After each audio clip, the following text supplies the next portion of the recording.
9장 한 장 앞장의 내용을 좀 알고 있어야 됩니다. 요한복음 9장에는 날 때부터 맹인이었던 한 사람이 등장합니다. 예수님과 제자들의 길을 가는데 그 길에 맹인 한 사람도 길을 걸어가고 있었습니다. 맹인이가 당연히 어떤 지팡이를 짚고 더듬더듬하면서 그 길을 걸어가는데 똑같은 세상을 살아가면서 어떤 사람은 밝히 보고 가고 어떤 사람은 똑같은 세상을 살아가면서 더듬더듬해서 앞을 보지 못하는 걸 보면서 제자들이 너무나 안타깝게 생각하면서 예수님께 이런 질문을 합니다. 라비님, 저 사람이 지금 눈먼 것이 누구 죄 때문에 그렇습니까? 저 사람 본인의 죄 때문에 그렇습니까? 아니면 저 사람의 부모가 죄를 많이 지어서 저 사람의 앞을 못 봅니까? 라고 얘기를 했습니다. 제자들 물음에 예수님이 대답해 주셨습니다. 아니다. 이 사람이나 그 부모의 죄로 인한 것이 아니라 그에게서 하나님이 하시는 일을 나타내고자 함이다라고 얘기했습니다. 예수는 그 말씀한 다음에 땅에 침을 뱉었고 물이 없으니까 침을 대신해서 뱉어서 땅에 있는 진흙을 이겼습니다. 그리고 이긴 진흙으로 눈먼 그 사람의 두 문의 진을 갖다 발랐습니다. 그런 다음에 눈먼 그 사람의 얘기를 합니다. 실로암에 가서 씻어라 라고 이렇게 얘기를 합니다. 맹인은 어떻게 된지 모르지만 그 사람이 예수님의 권위에 눌려서 그런지 모르지만 예수님이 시키는 대로 순종했습니다. 실로암 못에 가서 예수님 말씀한 대로 자기 두 눈에 붙은 진흙을 씻어내기 시작합니다. 그게 어쩐 일입니까?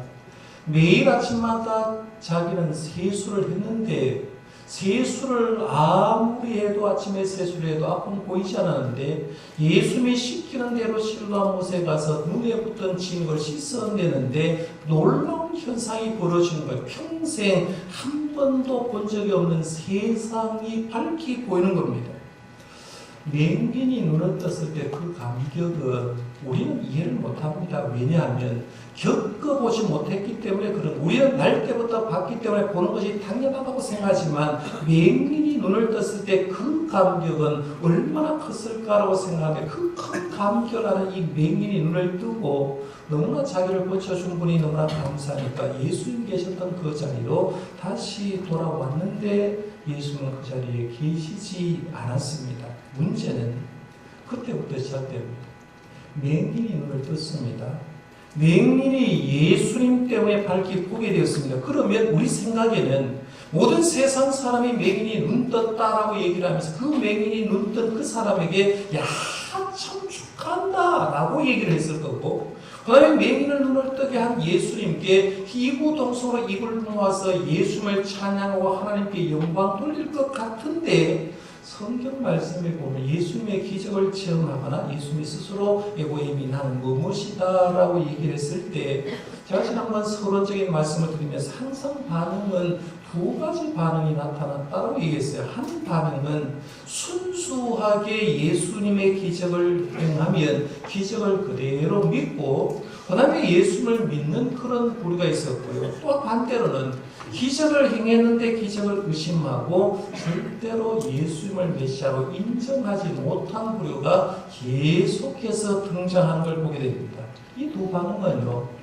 오늘날까지 그대로 나타난다고 보게 됩니다. 예를 들면 오늘도 제가 주의 복음을 말씀을 전하게 되면 한 부류의 사람은 듣는 대로 믿어요. 아멘 하며 받아들이고 예수님이 우리의 구세주입니다 라고 하면서 인정하는 그런 부류도 있지만 또 한 부류는 뭔가 좀 삐딱한 마음으로 예수님을 믿지 않고 자기 고집대로 살아가는 그런 사람들이 있는데 저는 바라기는 저와 여러분들의 신앙 유형은 이 첫 번째 유형이에요. 순수하게 예수님의 기적을 믿고 순수하게 예수님을 따르는 부류가 되시기를 바랍니다. 이 축복된 삶인 거예요. 맹인이 보았을 때도 역시 마찬가지예요. 예수님 때문에 보게 된 이 표적으로 맹인과 아버지 나누어져 버려요. 바리새인과 예수님이 나눠집니다. 무슨 말이냐면 9장 말씀 여러분 읽어보시면 알겠지만 맹인에서 눈 뜬 이 아들은 예수님이 고쳐준 걸 믿고 예수님이 하나님 보내신 예언자입니다라고 분명히 믿고 있는 걸 보는데 부모는 아들이 눈 뜬 건 인정을 하는데 유대 사회에서 출교될 걸 알고 예수님을 인정하지 않는 걸 보게 됩니다. 예수님을 믿지 못한다는 거예요. 당시의 사회에서도 마찬가지. 분명히 저 사람이 눈 떴는데 바리새인과 예수님의 제자들이 나눠집니다. 제자들은 예수님의 그 기적을 행한 걸 그대로 믿고 예수를 예언자로 받아들이지만 바리새인들은 따집니다. 저 사람 눈 떴는데 그 사람 예수님이 저 사람을 고쳐주는 날이 어떤 날이냐? 안식일 날이냐는 거예요. 안식일 날인데 어떻게 하나님이 보내신 종이 안식일을 범할 수 있느냐? 그러니까 저 사람은 눈은 떴으되 저 사람을 고쳐준 사람은 메시아가 아니다라고 예수님을 인정하지 않습니다. 참 답답하다 이런 생각이죠. 분명히 외국인이 눈을 떴습니다. 예수님 때문에 눈을 떴는데 모든 사람이 마음을 다해서 축복을 해주지 않았어요. 부모님도 축복해 주지 않았고 이웃 사람들도 축복을 해주지 않았고 심지어 종교적인 지도자였던 바리새인도 이 사람을 인정하지 않고 오히려 이 사람을 출교를 시켰다고 얘기합니다. 오늘 말씀은 안 읽었습니다만 9장 말씀 한번 가볼래요? 9장 말씀 그 부분에 35절 말씀이 이렇게 나옵니다.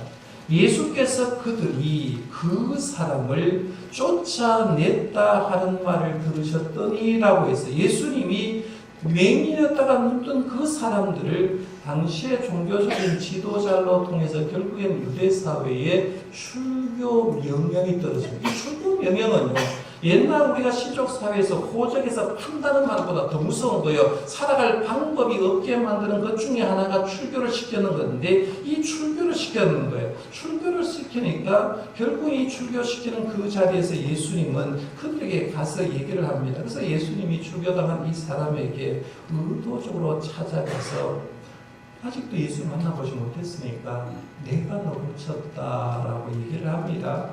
내가 너를 고쳤다고 얘기하고 내가 세상을 구원할 메시아다라고 얘기를 하는데 이런 얘기하죠. 39절 말씀에 보면 예수께서 이르시되 9장 39절입니다. 내가 심판하러 이 세상에 왔으니 보지 못하는 자는 보게 하고 보는 자들은 맹인이 되게 하려 함이라 해서 이게 보면 예수님이 세 가지를 얘기합니다. 하나는 뭐냐면 내가 이 세상을 심판하러 왔다 이런 표현을 썼어요. 두 번째는 내가 왔는데 보지 못하는 사람들은 보게 한다는 거예요. 영적인 눈이 멀고 육신적인 눈이 먼 사람들은 진짜 하나님의 세계가 어떤지 보게 하는 일을 했다는 얘기입니다. 이게 예수님이 하는 일이에요. 그 다음에는 자칭 본다고 얘기하는 사람, 보는 사람들은 자기들이 얼마나 영적으로 보이지 않는 맹인인가를 보여주겠다는 거예요. 그래서 쭉 얘기를 합니다. 이렇게 얘기를 쭉 하니까 40절, 41절에 이렇게 말하죠. 바리새인 중에 예수와 함께 있었던 자들이 이 말을 듣고 이르되 우리도 맹인인가? 예수께서 이르시되 너희가 맹인이 되었다라면 죄가 없었으려니와 본다고 하니 너희의 죄가 그대로 있네요 라고 하면서 바리새인들이 보는 자는 보지 못한다라고 얘기를 하니까 우리도 맹인이네요 라고 시비를 걸며 고투리를 잡고 있습니다. 고투리를 걸고 시비를 걸어오는 이 바리새인들에게 예수님은 정체성을 얘기하는 거예요. 나는 무엇이다 라면서 정체성을 밝히는 말인데요. 이 정체성을 밝히는 말씀이 10장으로 넘어가서 오늘과 다음 주에 이어서 좀 생각해 보려고 하는데요. 오늘과 다음 주에 생각할 요한복음 10장 말씀 앞부분을 좀 분해를 해드리겠습니다. 1절 말씀부터 6절 말씀은 이제 10장 1절에서 6절은 목자와 양의 관계를 얘기합니다. 이스라엘 사람이 누구나 잘 알고 있던 목자와 양의 관계를 설명하고 7절에서 10절 말씀은 예수님이 문이라는 걸 얘기해서 문 대신 예수님을 10절까지 얘기하고요. 11절에서 18절 말씀은 선한 목자다. 내가 목자인데 일반 목자와 다르고 나는 선한 목자다라고 얘기합니다. 그런 다음에 내가 이렇게 얘기를 해줬을 때 이 비유의 결과로 믿는 사람도 있고 믿지 않은 사람도 있었다라는 그 비유의 결과를 19절에서 21절 말씀을 쓰고 있습니다. 그 중에 오늘은 이제 이 말씀 가운데 보면 두 가지 정체성을 얘기합니다. 예수님의 에고에임이 나는 무엇이다 7가지를 얘기했는데 그 중에 두 가지 오늘 본문에 나오는데요. 7절 말씀과 9절 말씀에 보면 나는 문이다, 나는 양의 문이다 이런 표현을 써서 제가 양의 문이라는 표현보다 그저 예수님이 문이라는 표현이 훨씬 더 좋겠다 싶어서 나는 문이다 라고 했고 두 번째는 11절, 14절에 나오는데 다음 주에 생각할 겁니다. 예수님 스스로가 나는 목자인데 일반 목자가 아니라 선한 목자다라고 이렇게 얘기했어요. 그래서 오늘은 나는 문이다를 생각하고 다음 주에는 예수님의 얘기 중에 나는 선한 목자다 이 부분을 좀 생각하려고 하는데요. 나는 문이다. 나는 양의 문이다 말을 이해하기 위해서는 예수님 당시에 양치는 방법을 좀 알아야 됩니다. 근데 문제가 있어요. 이 말을 처음 들었던 이스라엘 사람들은 다 목축권에서 살았고요. 주변에 양치는 걸 쉽게 봤어요. 그런데 지금 제 설교를 듣고 있는 여러분들은 양치는 집에서 살아본 사람 거의 없을 거고 또 도시에 사는 사람들이 많기 때문에 이걸 잘 모를 때가 많습니다. 그런데 지금도 여러분 이스라엘 성지순례에 가거나 이스라엘 옆에 있는 요르단나라를 한번 가보시면 알듯이 눈에 보이는 게 목초지에 양치는 사람 아직도 많이 있습니다. 그러니까 쉽게 이해를 할 수 있는데요. 당시 양을 치는 방법 가운데는 두 가지 방법이 있어요. 하나는 뭐냐면 일반 가정집에 우리를 만드는 경우입니다. 저는 옛날 시골에 한번 생각해봐요. 옛날에 그 시골에 돼지를 먹이고 소를 먹였잖아요. 소우리가 집 안에 있는 집이 굉장히 많았죠. 그렇죠? 소우리에다가 군불을 집어넣고 소죽을 쓰고 그 불 땐 그 방에서 잠을 잤습니다. 그러니까 우리 한국식으로 말하면 소우리는 대체적으로 집 안에 있었고 돼지우리는 집 마당 한켠에 아마 돼지우리를 만들어놨어요. 우리에 있는 그 소나 돼지는 문을 딱 닫아놓은 상태이기 때문에 어떤 적이 와도 막아낼 수 있다는 거예요. 이스라엘도 역시 마찬가지입니다. 목자의 집 안이나 목자의 집 가까운데 우리를 만들어 놓으면 사람 살고 있는 집 밑이나 어떤 가까운 데 만들어 놓아서 문을 닫아 놓으면 사자가 오거나 이리가 와도 전혀 이 양과는 관계가 없이 사는 사람도 있다는 거예요. 또 하나 양을 치는 방법 중에 하나는 양의 우리가 일정한 장소에 없는 경우입니다. 쉽게 말하면 방목하는 경우라는 거죠. 양이 수백 마리가 됩니다. 그러면 이 수백 마리가 되는데 양을 치는 사람은 제일 중요한 게 뭐냐면 양을 무럭무럭 잘 먹여서 키우는 게 목적이기 때문에 풀이 있는 곳마다 이동을 하는 거예요. 지금도 몽골이나 가면 몽골에 양을 치거나 약을 먹이는 걸 보면 이 사람들이 자기들이 텐트를 가지고 계속해서 양을 따라가는 걸 보게 되잖아요. 당신 마찬가지로 양을 우리에 일정한 곳이 없어서 풀이 있는 곳에 가다가 저녁이 되면 이 양을 보호해줘야 되는데 바람이 들지 않는 어떤 막혀진 곳을 많이 이용합니다. 그래서 지형지물을 이용해서 한쪽은 막혀져 있고 그 다음에 이 양을 지키기 위해서 목자가 그 맨 앞에서 문 역할을 감당하는 거죠. 그래서 사자가 오거나 이리가 왔을 때 자기가 밤새도록 지키기 위해서 그렇게 한 걸 보는데요. 예수님 당시에도 들판에서 양을 치는 목자가 있었다라고 하는데 바로 그런 형식으로 양을 쳤다는 얘기입니다. 그런데 그 시절에 우리는 낯선 얘기일지 모르지만 이스라엘 사람들 가운데 너무나 잘하니까 예수님이 너무 그 자기 자신에 대해서 쉽게 얘기를 했어요. 나는 양의 문이다라고 말해서 먼저 1절에서 쭉 얘기하는 건 양과 목자의 관계를 쭉 얘기를 하고 있는데 사실은 목자와 양은 관계를 가만히 한번 생각해 보면 양과 인간은 공통점이 몇 가지가 있다고 합니다. 양과 인간의 공통점 첫 번째는 눈이 어둡다는 거예요.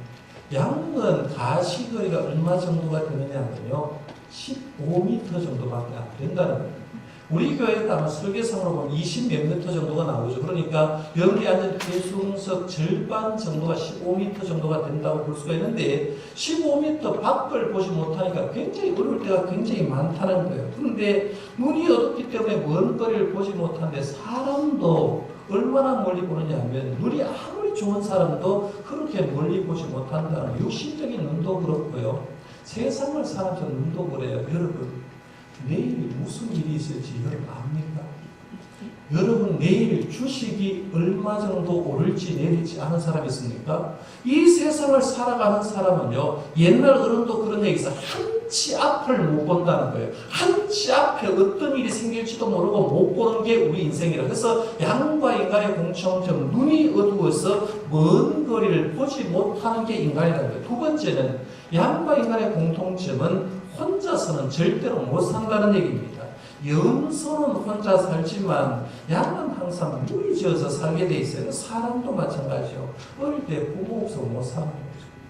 선생님 없으면 못 사는 거, 그렇죠? 결혼해서도 같이 살다가 결국은 우리 교인들도 함께 예배 생활이 왜 중요하냐면 모여서 자꾸 교제를 해야 사람답게 살기 때문에 모이는 거예요. 그 다음에 세 번째는 목자가 이끄는 대로 따라다니게 되어 있습니다. 양은 목자가 뿌리는 곳에 물 있는 곳에 인도해야 따라가면서 풀도 먹고 물도 마시게 되는 걸 보는데요. 사람도 마찬가지죠. 어릴 때 어떤 부모를 만나느냐 중요하죠. 어떤 선생님 만나는 거 중요하고 영적으로 봐도 우리가 교회에서 어떤 목회자를 만나는 거 어떤 주님을 만나고 살아가 목자가 필요하다 하는 걸 보게 됩니다. 이렇게 아름다운 목자와 양의 관계에 대해서 예수님은 1절에서 5절 말씀을 쭉 얘기를 해 줬습니다. 그러면 1절에서 5절 말씀 우리가 생각은 안 했는데 이런 얘기예요. 예수님이 양과 목자 얘기를 하면서 내가 목자다라고 이렇게 주장을 했어요. 주장하고 있는 거예요. 그래서 너희들은 내가 없으면 못 사는 존재다라고 얘기를 하는데 그러면 예수님은 다음 주에 생각할 말씀대로 정체성을 나는 선한 목자다라고 얘기했으면 우리들도 우리 정체성을 하나 얘기를 해야 돼요. 그게 뭐냐면 예수님이 목자라면 우리는 뭐예요? 나는 양이라는 거예요.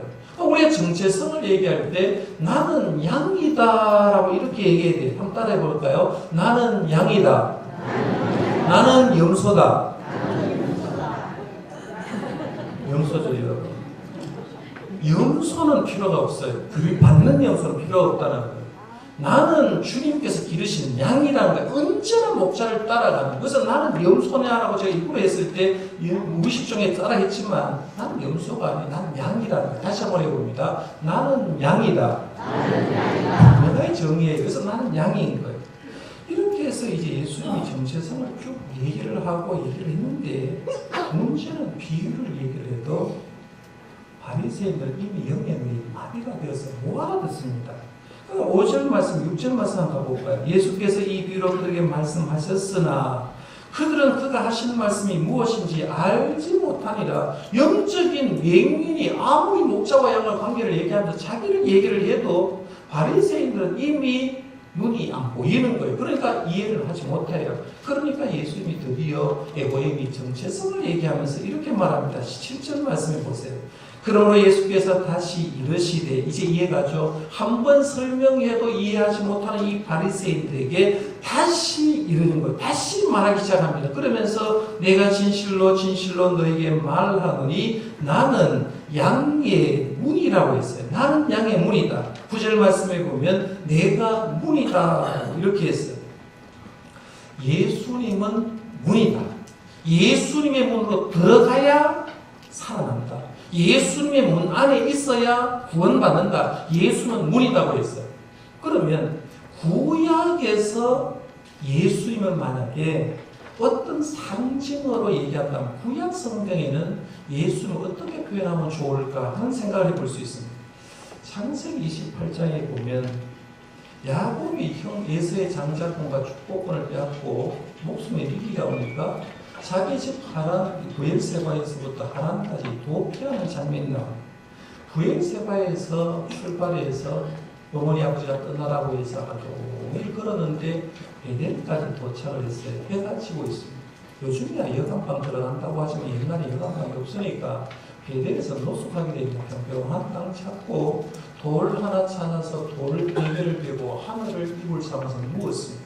하늘에 아마 별들이 굉장히 많았을 겁니다. 별 보면서 잠이 좀 피곤하고 충분히 그렇기 때문에 잠이 왔으면 좋겠는데 야곱이 아마 잠이 안 왔을 겁니다. 내가 왜 이렇게 됐을까?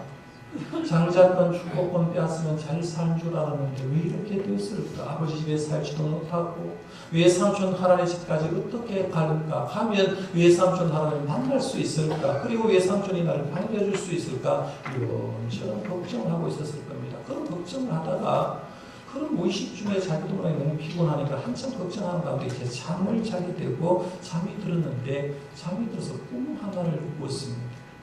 놀라운 꿈을 꿨는데 지금 이 야곱이 돌베개라고 꿈을 꿨는데 꿈 속에서 하늘부터 자기까지 내려오는 사닥다리 꿈을 꾸는 거예요. 이 사닥다리가 여러분 생각에 이제 그림을 그렸기 때문에 작은 것일 수도 있고 큰 걸 수 있어요. 중요한 건 하늘과 땅을 연결하는 사닥다리를 지금 보고 있는 거예요. 야곱이 가만히 보니까 그 사닥다리로 천사가 오르락 내리락 했다고 했어요. 천사가 올라가고 내려오는 그런 장면을 보고 그 다음에 제일 위에 하늘 위에서는 하나님께서 이 야곱에게 축복의 메시지를 전달합니다. 너희가 지켜줄게 걱정하지 말라고 축복의 메시지를 전달하는데 이런 놀라운 꿈을 꾸고 그 다음 아침에 잠을 깬 다음에 야곱은 자기가 베개하고 있는 이 돌베개를 기둥으로 세우고 거기에 기름을 부어서 하나님께 예배하면서 그 장소의 이름을 벳엘이다, 하나님의 집이다 라고 붙였습니다. 예수님은요, 야곱이 사닥다리의 꿈을 보면서 그 사닥다리로 통해서 천사가 오르락 내리락 하는 걸 보면서 예수님이 이런 말을 했어요. 내가 구약시대에 야곱이 봤던 그 사닥다리의 역할을 하는 사람이다 라고 얘기했어요. 그래서 예수님이 이런 얘기합니다. 요한복음 1장 51절에 보면 진실로 진실로 너희에게 이르노니 하늘이 열리고 하나님의 사자들이 인자 위에 오르락 내리락 하는 것을 보리라고 했는데 야곱이 꿈에서 본 사닥다리를 얘기를 하면서 이런 거예요. 내가 사닥다리인데 나를 통해서 사람들이 하늘로 오르락 내리락 하는 그런 역사가 있을 거다. 주님은 그 얘기를 합니다. 사도 바울은 에베소 교회에 편지를 쓰면서 원래 하나님과 인간은 장벽이 막혀있다, 담이 막혀 있었다라고 했어요. 요즘 멕시코에서 미국으로 워낙 많은 불법 이민자가 오니까 미국에서 멕시코하고 이 국경선에 담장을 막았잖아요. 엄청나게 높은 담장을 국경선 전부를 막는다고 이렇게 얘기를 하고 있는데요. 그 길로 넘어갈 수도 없는 거예요. 그런데 하나님과 인간 사이에도 죄라는 것 때문에 담장이 막혀 있었는데 그 담장을 누가 흘렀냐라고 했을 때 에베소서 2장 14절에 예수님이 흘렀다고 얘기합니다. 그는 우리의 화평이 신지라 둘로 하나를 만들사 원수된 것 곧 중간에 막힌 담을 자기 육체로 허시고 라고 했어요. 예수님의 십자가의 희생으로 하나님과 인간이 담이 막혔는데 주님이 그 담을 뚫어줬다는 거예요. 그래서 예수님이 뚫어줬기 때문에 우리는 하나님께 나아갈 길이 열려졌다고 했는데 그렇습니다.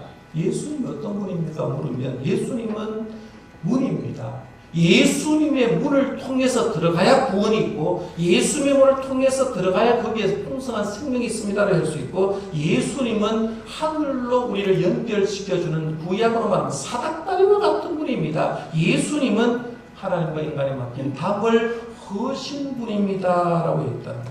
예수님이 이런 말했죠. 오늘 말씀에 보면 내보다 먼저 온 사람이 와가지고 메시아다고 한 사람은 전부 다 절도요 강도라고 했어요. 그래서 예수님 먼저 온 사람 더 다른 사람이 있었고요. 갈리의 유다 같은 사람들 메시아라고 얘기했는데 그 사람들 다 거짓말쟁이다라고 얘기를 했어요. 그런 다음에 오늘 말씀의 절정의 말씀을 이렇게 말합니다. 9절 말씀, 10절 말씀이 이제 절정의 말씀인데요. 같이 한번 읽어볼까요? 시작. 내가 문이니 누구든지 나로 말미암아 들어가면 구원을 받고 또는 들어가면 나오며 꿀을 얻으리라. 도둑이 오는 것은 도둑질하고 죽이고 멸망시키는 것뿐이요 내가 온 것은 양으로 생명을 얻게 하고 또 풍성히 얻게 하는 것이다. 아멘. 굉장히 소중한 말인데요. 먼저 큼직한 단어 몇 가지를 생각해 보겠습니다. 나는 문이다. 예수님이 정체성을 얘기했어요. 그다음 말 들어오는 거 봐요. 누구든지라는 말. 누구든지 문 대신 예수님으로 말미암아 들어가면 이렇게 얘기했어요. 여기 보면 예수님께 들어갈 수 있는 사람을 얘기할 때 누구라고 했어요? 조건이 있어요, 없어요? 없어요. 누구든지라는 거예요. 여기 세상에 존재하는 모든 문은 일정한 자격이 있어요.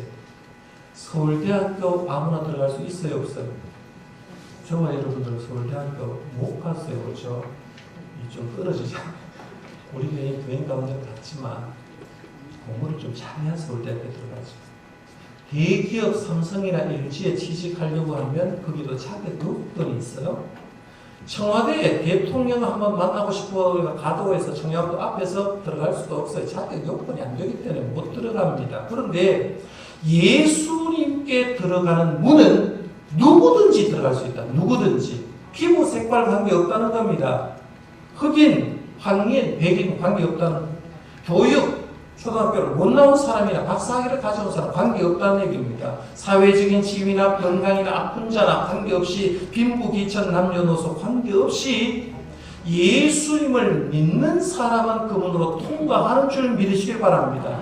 예수를 믿는 거요. 예수를 믿으면 그 길을 가는 거예요. 근데 그 길로 들어가면 복을 주는데요. 9절 말씀만 보시면 복을 몇 가지를 줬다고 했어요. 하나는 들어가면 뭘 받아요? 구원을 받는다. 구원받다. 여기서 구원은 영원한 생명에게 영원한 생명을 받는다. 그 다음에 두 번째는 풍성한 꼴을 얻는다고 했죠. 들어가면 나오면 꼴을 얻는다. 들어가면 나오면서 풍성하게 주님 주신 걸 받는다.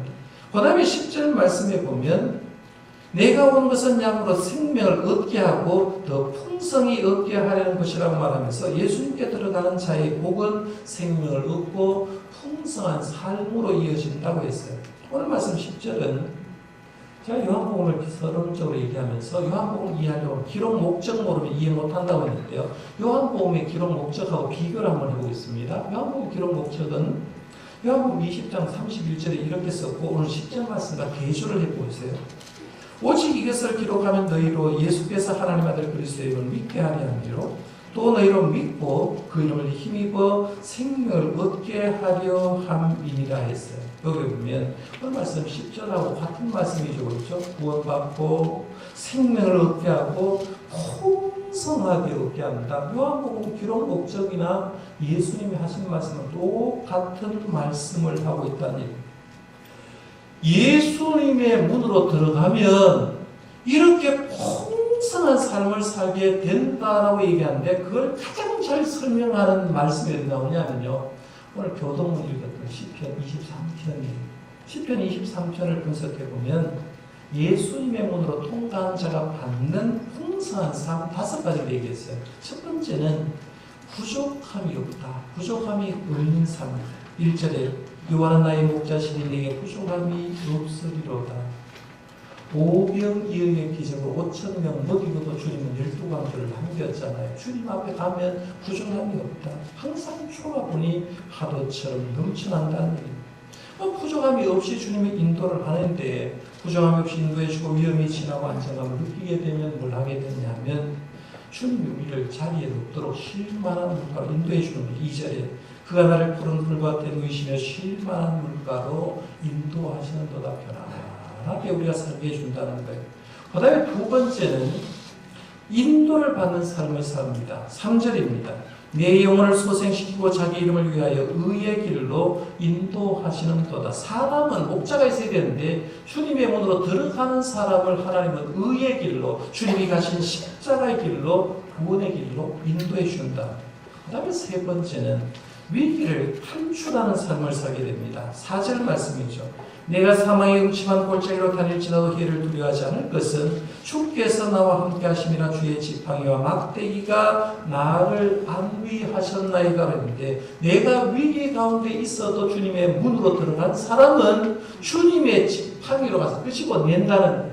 저와 여러분이 지금 여기에 와 있지만 위기 상황이 굉장히 많았을 겁니다. 건강 때문에, 물질 때문에 이런저런 이유로 위기 상황이 있는데 주님은 우리가 이미 주님의 문에 통하기 때문에 딱 잡아서 우리를 위기 상황에서 탈출을 시켰기 때문에 여기 와 있는 줄 저는 믿습니다. 분명히 그렇다는 거예요. 그 다음에 네 번째요. 적들 앞에서 상을 받는 삶입니다. 우리 교인들이 참 이해를 못하는 이 부분, 요 구절을 좀 이해를 잘 못하는 사람이 있는데요. 주께서 내 원수의 목전에서 내게 상을 차려주시고 기름을 내 머리에 부으셨으니 내 잔이 넘치나이다 하는데 우리 학생들은 여기서 상 얘기하면 학교에서 선생님께 받은 상을 생각합니다. 내 원수의 목전에서 내게 상을 차려주시고 하는데 이건 그 상이 아니라 잔치상 얘기하는 거예요. 원수들 보는 앞에서 뜻 벌어지는 상을 차려주고 원수 앞에서 우리가 그걸 먹도록 해주는 그런 상을 얘기하는 거예요. 그러니까 원수 앞에서도 내가 수고했다고 위로해주고 상급을 주실 정도의 주님 복 주신다는 거예요. 그 다음에 다섯 번째, 하나님의 집에 영원히 사는 복을 준다는 거예요. 그래서 6절에 보면 내 평생의 선하심과 인자심이 반드시 나를 따르니 내가 여호와의 집에 언제까지요? 영원히 살리라. 우리 예수님의 문으로 들어간 사람은 이 세상에서 교회를 통해서 하나님 앞에 하나님의 집에 나오지만 이 세상을 떠나는 순간 하나님의 집에서 영원히 사는 줄 믿으시길 바랍니다. 이게 목자 되신 주님, 문 되신 주님 앞에 통과하면 이런 복을 받는다. 자, 그러면 시편 23편의 복을 누가 받았습니까? 라고 그러면 여러분들은 누가 받았다고 해야 돼요? 양된 내가 받았다. 나는 문이다 라고 얘기한 예수님의 말씀을 듣고 예수님의 문으로 들어가고 나오는 우리에게 이런 복이 주어진 줄 믿으시길 바랍니다. 그러니까 이 예수님의 문 외에 다른 문에는 구원이 없다는 것. 그래서 우리 이 말씀 쭉 보면서 예수님의 문으로 들어가며 나오면서 시편 23편의 복을 저도 누리고 누리면서 살아갈 수 있기를 바랍니다. 기도하겠습니다.